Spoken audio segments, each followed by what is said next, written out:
Hey everyone, Mark Buzan once here again. If those of you joining us, thank you very much for joining me here.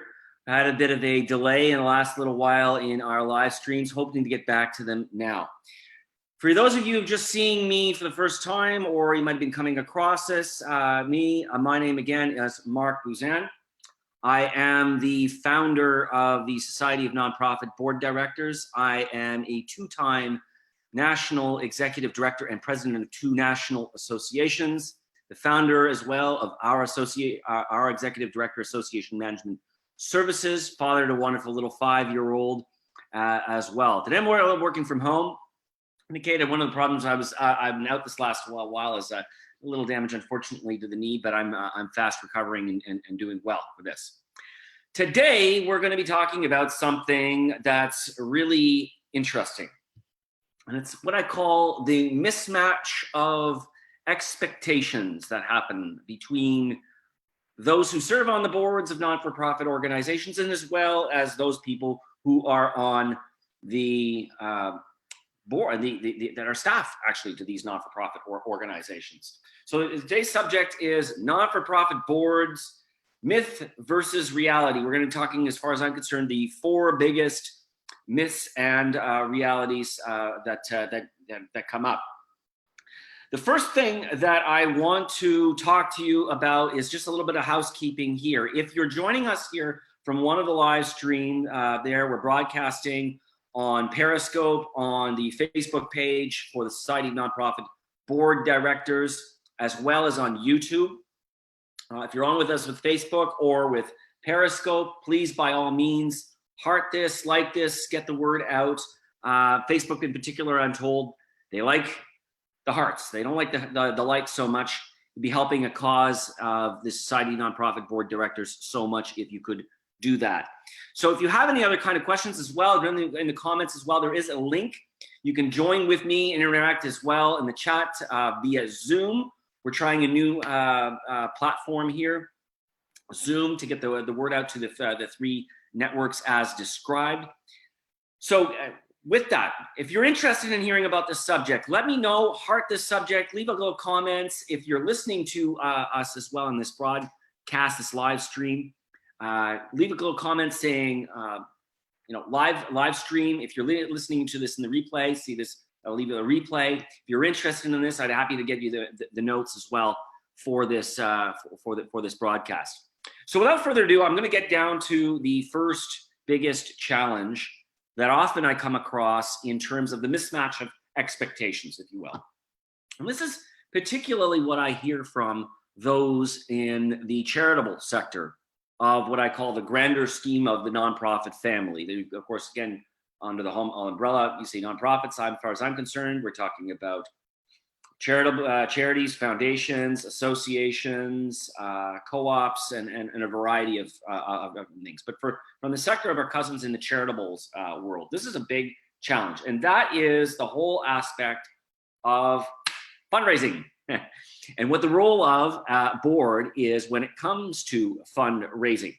Staff often expect their board to be able to fundraise. They expect often enough that they'll come to the board and either open up their checkbooks or open up their Rolodexes. The truth of the matter is, probably if you're listening to this as an executive director, you've seen it more often than not that is not always the case, per se.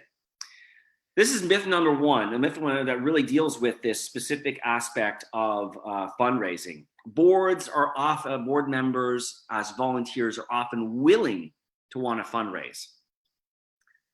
Regardless of what you may be wanting or expecting, more often than not, they are not.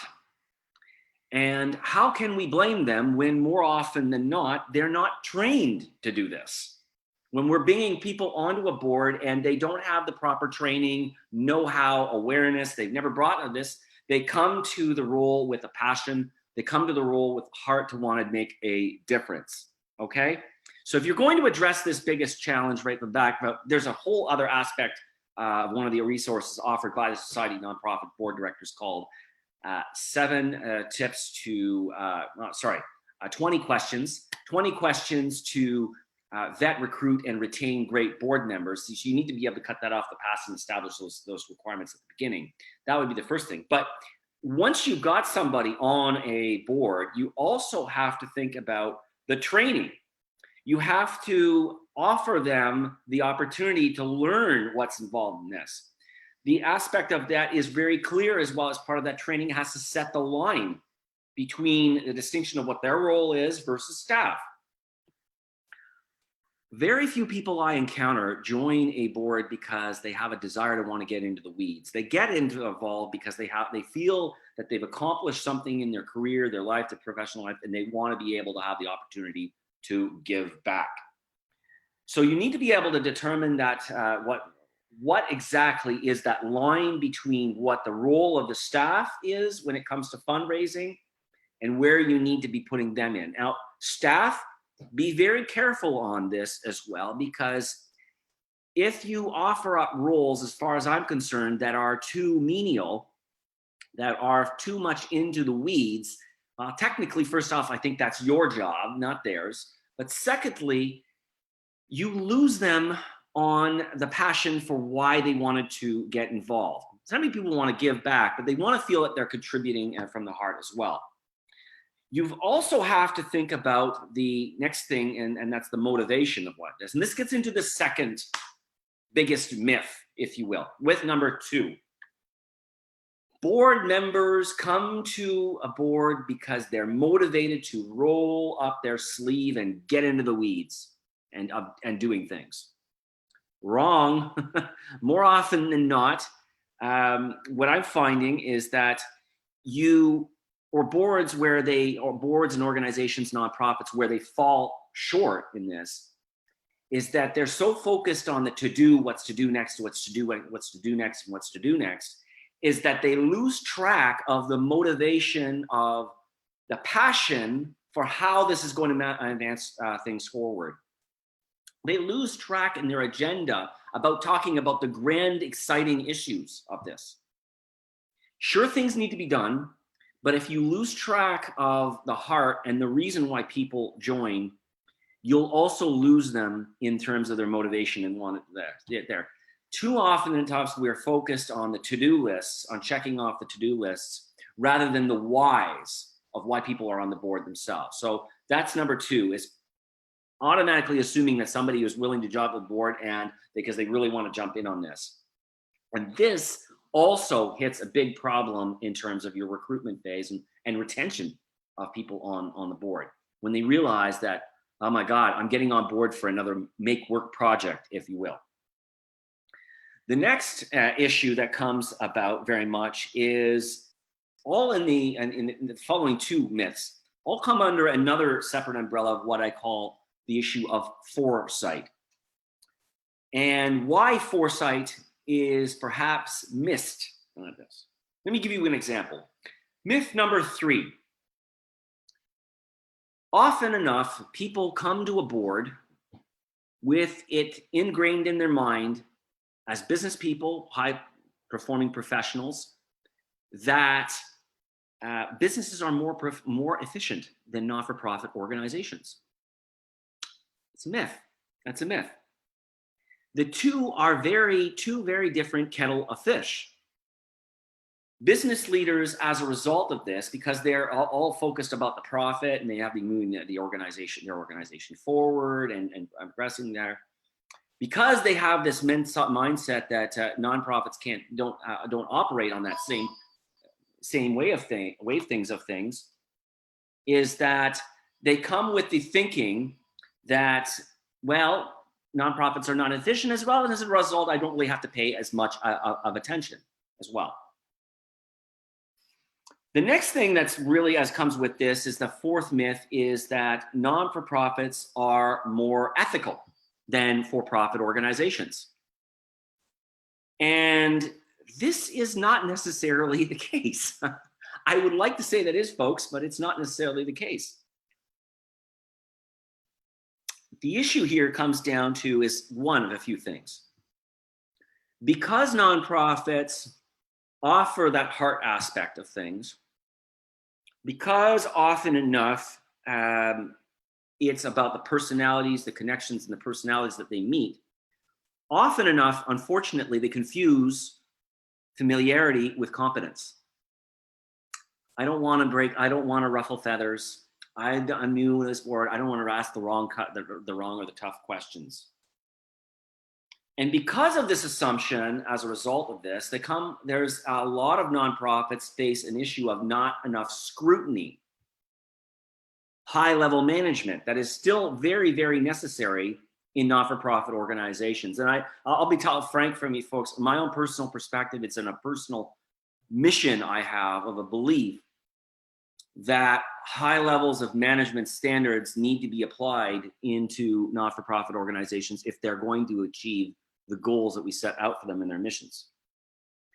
If you want an example, one only needs to look in the media or Google numbers of examples of nonprofit fraud, issues where unfortunate situations where an executive director has absconded with the funds, or a bookkeeper or a treasurer puts in questionable practices.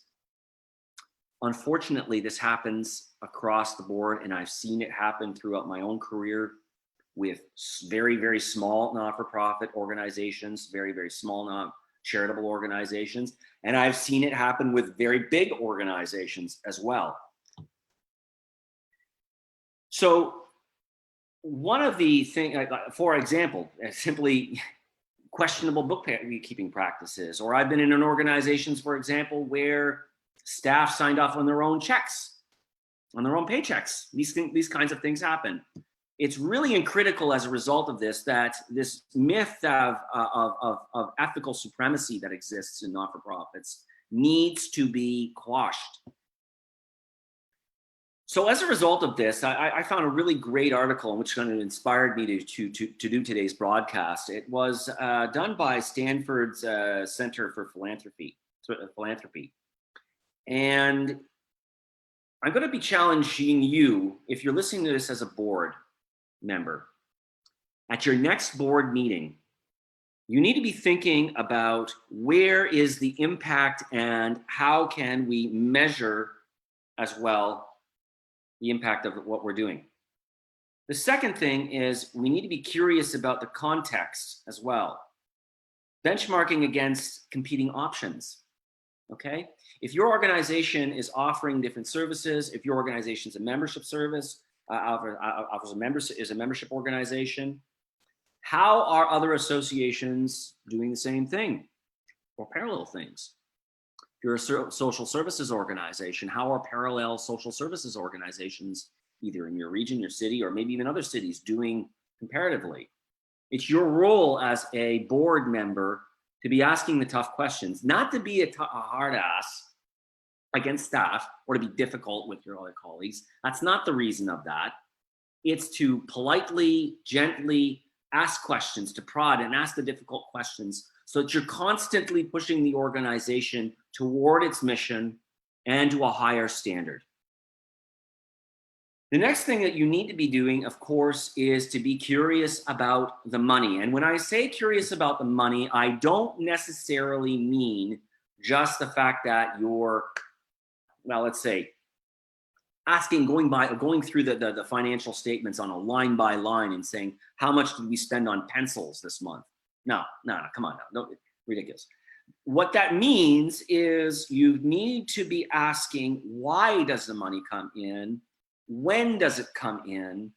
How will this impact, how will these changes in our financial situations impact our ability to be able to deliver on the mission later down? What kind of revenues can we be expecting, or changes in revenues can we be expecting, and what impact as well will that have on our ability to be able to deliver? You know, folks, there's a lot that can be said in the financials. They tell a story, indeed.